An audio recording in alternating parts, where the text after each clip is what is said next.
Welcome to my channel. Let's learn everyday new. Don't forget to subscribe my channel. Let's start.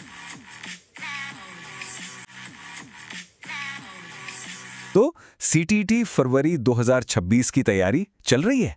अगर हाँ, तो आप एकदम सही जगह आए हैं। चलिए इस एग्जाम से जुड़ी हर एक जरूरी बात को बिल्कुल आसान भाषा में समझते हैं। देखिए, ये सिर्फ एक टेस्ट नहीं है। इसे आप यूं समझिए कि ये देश भर के टीचर्स की क्वालिटी का एक नेशनल स्टैंडर्ड सेट करता है। मतलब यही वो पैमाना है जो ये तय करेगा कि हमारे बच्चों को क्लासरूम में कौन पढ़ाएगा। तो सवाल उठता है कि आखिर ये सीटेट है क्या भला, और जो भी टीचर बनना चाहते हैं उनके लिए ये इतना ज़रूरी क्यों हो जाता है। आइए इसी सवाल की तह तक चलते हैं। तो आज हम क्या क्या बात करने वाले हैं। 5 मेन पॉइंट्स हैं। सीटीएटी क्या है, ज़रूरी तारीखें कौन सी हैं, अप्लाई कैसे करना है, एग्जाम का पैटर्न क्या है और एग्जाम के बाद क्या होगा। मतलब पूरा का पूरा रोड मैप। तो चलिए सबसे पहले और सबसे बुनियादी सवाल से शुरू करते हैं कि आखिर सीटेट की ज़रूरत ही क्यों पड़ी, इसका मकसद क्या है। देखिए, जो शिक्षा का अधिकार अधिनियम है ना, उसी के तहत सीटीईटी को ज़रूरी बनाया गया है। और इसका मकसद बिल्कुल सीधा सा है, ये पक्का करना कि हमारे स्कूलों में जो टीचर्स पढ़ा रहे हैं उनमें एक मिनिमम लेवल की क्वालिटी तो हो। तो मोटे तौर पे इसके 3 बड़े मकसद हैं। पहला तो ये कि पूरे देश में टीचिंग का एक स्टैंडर्ड बन जाए। दूसरा, जो टीचर ट्रेनिंग कॉलेज हैं उन पर भी बेहतर करने का एक प्रेशर बने। और तीसरा, ये सरकार की तरफ से एक साफ साफ इशारा है कि भाई क्वालिटी टीचर्स हमारे लिए बहुत ज़रूरी हैं। अच्छा, तो अब आते हैं उस सेक्शन पर जिसका सबको इंतजार रहता है, यानी कि जरूरी तारीखें। तो अपना कैलेंडर या फोन निकाल लीजिए क्योंकि ये डेट्स बहुत इंपॉर्टेंट है। ये 3 तारीखें हैं जो आपको भूलनी नहीं है। देखिए, 27 नवंबर 2025 से ऑनलाइन एप्लीकेशन शुरू हो जाएंगी। 18 दिसंबर 2025 फॉर्म भरने और फीस जमा करने की आखिरी तारीख होगी, रात 11:59 तक। और फिर 8 फरवरी 2026 रविवार को होगा आपका एग्जाम। तो इन्हें अभी के अभी मार्क कर लीजिए। अब एग्जाम वाले दिन का शेड्यूल देखिए। इसमें एक मजेदार बात है। ज्यादातर लोग सोचते हैं कि पेपर आई पहले होगा, लेकिन यहाँ ऐसा नहीं है। पेपर 2 यानी 6ठी से 8वीं क्लास वाला, वो सुबह की शिफ्ट में है 9:30 बजे से। और पेपर 1 यानी 1ली से 5वीं क्लास वाला, वो दोपहर की शिफ्ट में है 2:30 बजे से। तो अपनी तैयारी की प्लानिंग करते वक्त इस बात का खास ख्याल रखना है। चलिए अब जरा एप्लीकेशन प्रोसेस को समझ लेते हैं। ये थोड़ा लंबा चौड़ा लग सकता है, पर घबराने की कोई बात नहीं है। हम इसे एक एक करके स्टेप बाय स्टेप समझेंगे। तो सारा काम ऑनलाइन ही होना है। सबसे पहले ऑफिशियल वेबसाइट ctet.nic.in पर जाना है। वहां अप्लाई ऑनलाइन का लिंक मिलेगा, उस पर क्लिक करना है। फिर अपना एप्लीकेशन फॉर्म भरना है और जो एप्लीकेशन नंबर मिले उसे संभाल कर नोट कर लेना है। उसके बाद अपनी स्कैन की हुई फोटो और सिग्नेचर अपलोड करने हैं।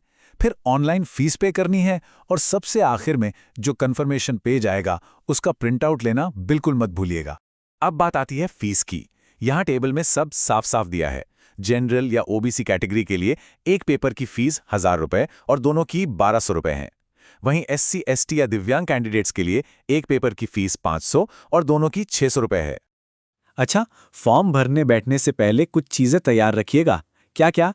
एक तो अपनी स्कैन की हुई फोटो और सिग्नेचर। इनके साइज और डायमेंशन का ध्यान रखना है जो स्क्रीन पे दिए हैं। दूसरा, पेमेंट के लिए डेबिट या क्रेडिट कार्ड या नेट बैंकिंग के डिटेल्स। और तीसरा, एक चालू मोबाइल नंबर और ईमेल आईडी। ये चीजें पास में होंगी तो फॉर्म भरना आसान हो जाएगा। और ये बात बहुत बहुत ज़रूरी है। एक कैंडिडेट सिर्फ और सिर्फ एक ही एप्लीकेशन फॉर्म भर सकता है। अगर एक से ज़्यादा फॉर्म भरे तो सारे के सारे कैंसिल हो जाएंगे। तो प्लीज़ बहुत ध्यान से एक ही बार में फॉर्म को सही सही भरिएगा। ठीक है, तो एप्लीकेशन की बात हो गई। अब आते हैं असली मुद्दे पर, यानी एग्जाम पर। चलिए अब एग्जाम पेपर्स के स्ट्रक्चर और पैटर्न को जरा गहराई से समझते हैं। तो जैसा कि हम जानते हैं, सीटीईटी में 2 अलग अलग पेपर होते हैं। पेपर 1 होता है उन टीचर्स के लिए जो क्लास 1 से 5 तक पढ़ाना चाहते हैं, और पेपर 2 होता है उनके लिए जो क्लास 6 से 8 तक पढ़ाना चाहते हैं। अब अगर पेपर 1 के स्ट्रक्चर को देखें तो इसमें 5 सेक्शन हैं और सारे के सारे कंपलसरी हैं। बाल विकास और शिक्षा शास्त्र, 2 भाषाएं, गणित और पर्यावरण अध्ययन।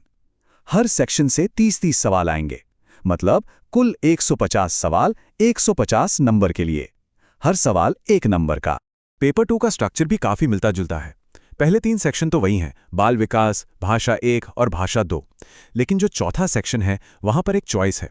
अगर कोई मैथ्स या साइंस बैकग्राउंड से है तो वो मैथ्स और साइंस वाला सेक्शन चुनेगा, और अगर कोई आर्ट्स या कॉमर्स से है तो वो सामाजिक अध्ययन वाला सेक्शन चुनेगा। यहाँ ये सेक्शन 60 नंबर का होता है। और अब एक बहुत ही अच्छी खबर, इस एग्जाम में कोई भी नेगेटिव मार्किंग नहीं है। जी हाँ, गलत जवाब के लिए कोई नंबर नहीं कटेगा। इसका मतलब साफ है, आपको 150 के 150 सवाल अटेम्प्ट करने हैं, कोई भी सवाल छोड़ना नहीं है। तो पास होने के लिए कितने नंबर चाहिए? ये है वो मैजिक नंबर, 60%। यानी 150 में से कम 90 नंबर लाने ही होंगे। अगर 90 या उससे ज्यादा आ गए तो आप सीटेट क्वालिफाइड माने जाएंगे। तो चलिए, मान लीजिए कि एग्जाम हो गया, रिजल्ट आ गया और आपने पास भी कर लिया, तो उसके बाद क्या? अब जरा रिजल्ट्स, सर्टिफिकेट की वैलिडिटी और आगे के स्टेप्स की बात कर लेते हैं। ये एक बहुत बड़ा प्लस पॉइंट है। एक बार आपने सीटेट क्वालिफाई कर लिया तो बस आपका वो सर्टिफिकेट लाइफ टाइम यानी जीवन भर के लिए वैलिड हो जाता है। आपको इसे बार बार देने की कोई जरूरत नहीं। एक और जरूरी बात, अब मार्कशीट और सर्टिफिकेट कागज पर घर नहीं आते। ये सब कुछ डिजिटल फॉर्मेट में आपके पर्सनल डिजीलॉकर अकाउंट में आएगा। और ये जो डिजिटल डॉक्यूमेंट्स हैं, ये आईटी एक्ट के हिसाब से पूरी तरह से लीगली वैलिड हैं। हाँ, एक बात बिल्कुल साफ समझनी होगी।